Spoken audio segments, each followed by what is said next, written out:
You ask Tiger to solve. This deals with linear equations with one unknown. The final result is x equals -21. Let's solve it step by step. Group all constants on the right side of the equation. Subtract 2 from both sides. Simplify the arithmetic.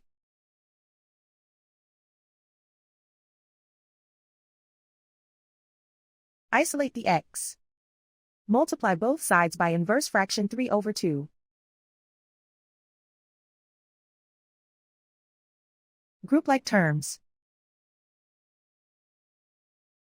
Multiply the coefficients.